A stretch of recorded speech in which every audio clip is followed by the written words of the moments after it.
हर हर महादेव, जय माता की। जब एक भाई ही भाई का दुश्मन बना, काल बनने की स्थिति में पैदा हो गया, इसका कारण क्या रहा? इसका कारण रहा प्रॉपर्टी। मां बाप के द्वारा कमाई हुई प्रॉपर्टी, एक बहुत बड़ी प्रॉपर्टी। दो भाई थे, मां बाप बचपन में चले गए। बड़े भाई ने छोटे भाई की देखरेख की, खूब अच्छे तरीके से उसको पढ़ाया लिखाया, सब कुछ, गवर्नमेंट जॉब लगाई उसकी। परिवार बहुत अच्छे तरीके से चल रहा था। दोनों की शादी हो गई थी। बड़े पर एक बेटा एक बेटी थी, छोटे पर 3 बेटे थे, बेटी कोई थी नहीं। बाहर ऑफिस में जब रहते थे तो काम करते थे, तो कुछ ऐसे लोग आ गए बीच में जिंदगी की में इनके, कि जो इनके घर की सुख शांति और जो थी वो उनको बर्दाश्त नहीं हुई। और उस छोटे भाई के दिमाग में ये जहर बोलना शुरू कर दिया कि तेरे भाई के पास तो बहुत बड़ा ज्यादा हिस्सा आ रहा है और तेरे पास बहुत कम आ रहा है, और इतनी महंगाई में तू अपने तीनों बच्चों को कैसे एडजस्ट कर पाएगा, क्या करेगा क्या नहीं करेगा। तो ये तेरे लिए बहुत बड़ी मुश्किल है, इसके लिए तुझे कुछ अलग से सोचना पड़ेगा। बहुत उसने टालने की कोशिश की, मगर कहावत है जब दुश्मन कोई पीछे लग जाता है तो वो हालाल फिर छोड़ता नहीं है। और चुगलखोर जब हमारे घर में आकर के बैठ जाए तो वो घर की पूरी शांति को बर्बाद कर देते हैं। इसी तरीके से वो चुगलखोर व्यक्ति उस परिवार को बर्बाद करने के लिए तुल जाता है। वो लगातार उसके पीछे पड़ा रहता है कि अभी से नहीं सोचेगा बच्चों के लिए तो कब सोचेगा, तेरे पास कितना टाइम है, फलानी बात ठीक की बात है। इस तरीके से उसका ब्रेन वॉश करता रहा। फिर उस धीरे धीरे उसके घर जाना शुरू कर दिया उसकी घरवाली के दिमाग में, और परिणाम यहां तक आ गए कि मतलब जो है उसके दिमाग में ये बात पड़ दी नहीं कि वैसे तो तुम कुछ नहीं कर सकते, और करोगे तो पता लग जाएगा पुलिस के द्वारा, कुछ गलत हो गया तो कि इसके लड़के को ही मार दो, बड़े भाई के को, तो इसकी एक लड़की रह जाएगी, उसकी शादी हो जाएगी, बाकी फिर सारा हिस्सा हमारे पास आ जाएगा। ऐसा उसके दिमाग में वो जहर घोलना शुरू कर दिया। जहर धीरे धीरे घुलता रहा, और परिणाम यहां तक है कि किसी तंत्र मंत्र के पास ले जाकर के उसको खड़ा कर दिया, तांत्रिक के पास। और तांत्रिक लोग जो थे वो मतलब जो है अपना काम करना शुरू कर रहे थे।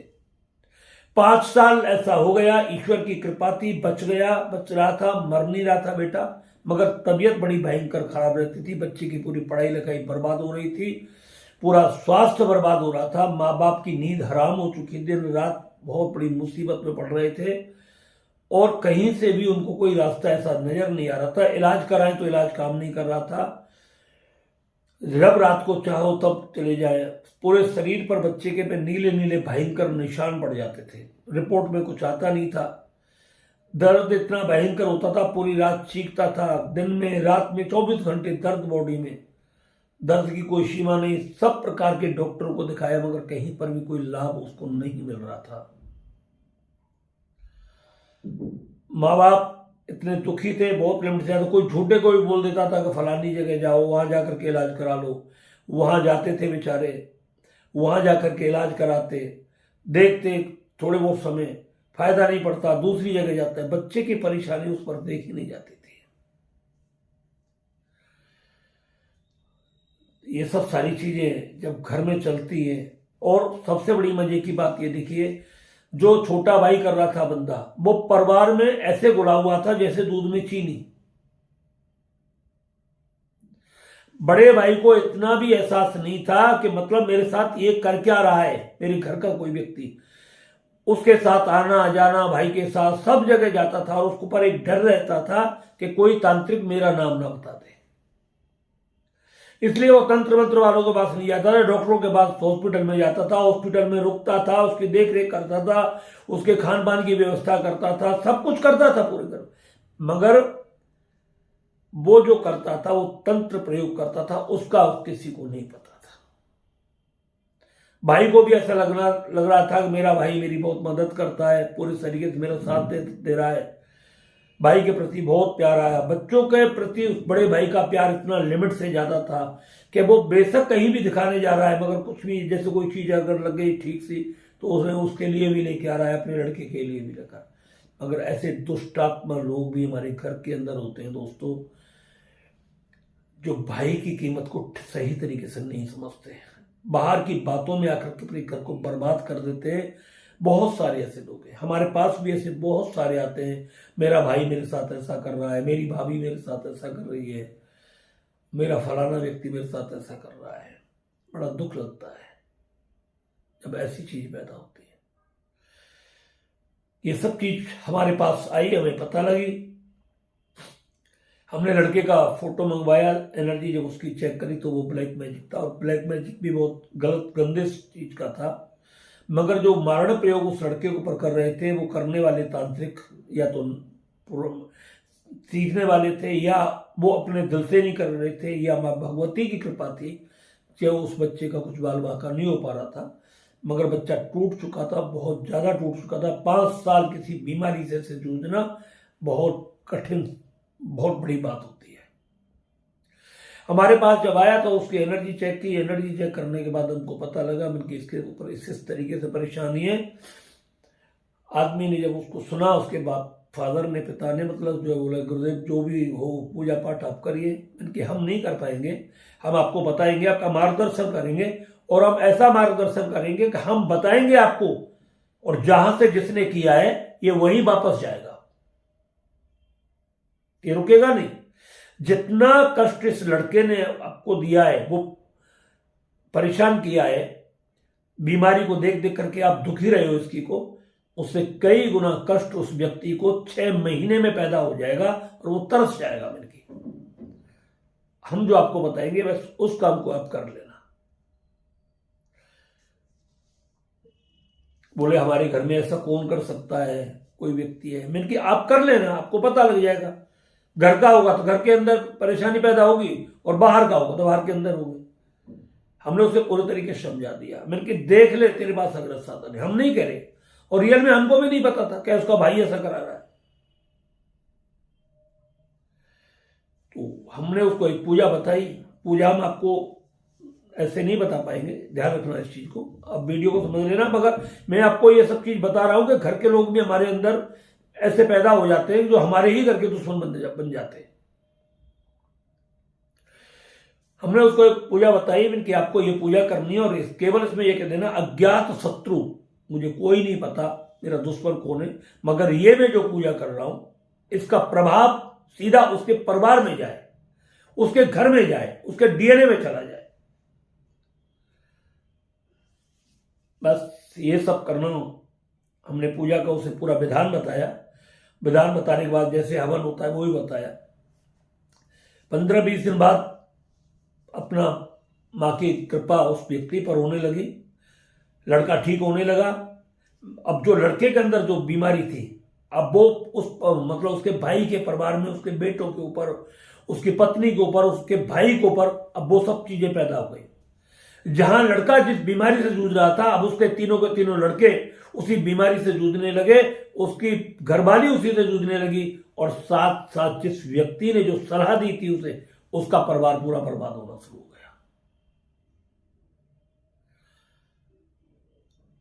बर्बाद होना शुरू हो गया। उसको लगने लगा कि भाई ये क्या हो रहा है, मैं समझ नहीं पा रहा। उसने हमें बताया कि गुरुजी जब से हमने पूजा करनी शुरू करी है तब से हमारा बेटा तो ठीक होना शुरू हो गया, मगर भाई का पूरा परिवार बीमार है, पूरा का पूरा परिवार बीमार है। अब तो हमारे सामने और दिक्कत है। हम एक लड़के को लेकर के अपने को घूमते थे, अब इतने बड़े परिवार को लेकर के कैसे कहा जाए किसको, और सबको सेम वही बीमारी जो लड़के को बीमारी थी। हमने उसको बोला मैं कि यही असली बीमारी की जड़ है, तेरा भाई। अब इसको पूछ सही तरीके से कि बात बता, या हमसे बात करा इसकी मिलकी, अब हम बताते हैं। तो उसने फिर हमारे से बात कराई। मैंने कि सच बता, तूने ही सब किया है? उसकी एक बहुत बड़ी ईमानदारी था, उसने बिल्कुल बोल दिया हाँ गुरुदेव हमने किया है। क्यों किया है? कि हमारे दिमाग में किसी व्यक्ति ने यह डाल दिया था कि तेरे 3 बेटे और इसका 1 बेटा है, तो तू इतना अपने बेटों के लिए कहां से कर पाएगा व्यवस्था, उनकी रहन सहन की, खान पान की, जमीन प्रॉपर्टी, महंगाई का जमाना है, कहां से करेगा?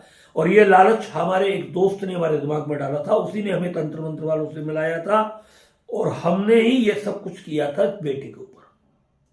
अब जो भी आपको उचित दंड हमें देना है आप हमें दे दीजिए, अगर मारना है तो मार दीजिए, छोड़ना है छोड़ दीजिए, माफ करना है माफ करिए, नहीं करना है मत करिए, मगर हमने आपको सब बता दिया है।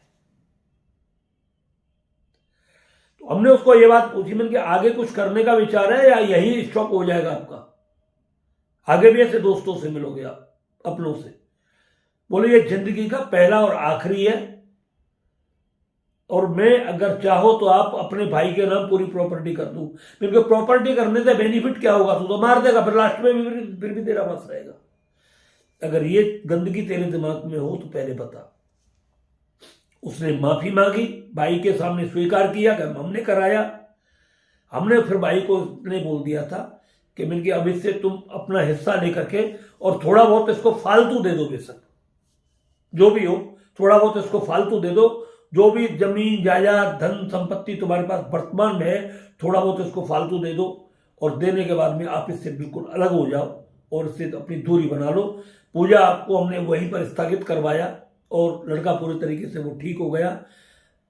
अब बाप बेटा माँ वगैरह सब बहन पूरे प्यार से रहते वो भी मिलने जुलने वाले, वो भी आते जाते। और हमने उसमें एक चीज और करवा दी थी कि अगर मेरा पूरा परिवार ना रहे तो ये प्रॉपर्टी किसी दान खाते में चली जाए, मगर मेरे भाई के पास ना जाए। ये चीज जब उसके पास आ गई तो फिर उसको पता लग गया कि क्या है। अब बहुत अच्छे तरीके से वो रह रहे हैं, बहुत आराम से, और पूरे परिवार में शांति है, बेटा पूरी तरीके से ठीक हो गया है।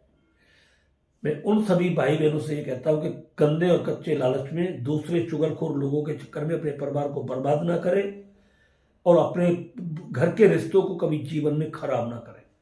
दोस्तों अगर आपको ये वीडियो अच्छा लगा हो तो इसको ज़्यादा से ज़्यादा आप शेयर करें, और अगर आपके साथ ऐसा कुछ गलत हो रहा हो, रियल में गलत हो रहा हो, तो आप मुझसे संपर्क कर लें। मेरी कोई फीस नहीं है किसी भी तरीके से। मेरी फीस जो है एक एनर्जी चेक करने की है, एक जन्मपत्री देखने की फीस होती है हमारी, वो 2100 रुपये सबको पता होती है।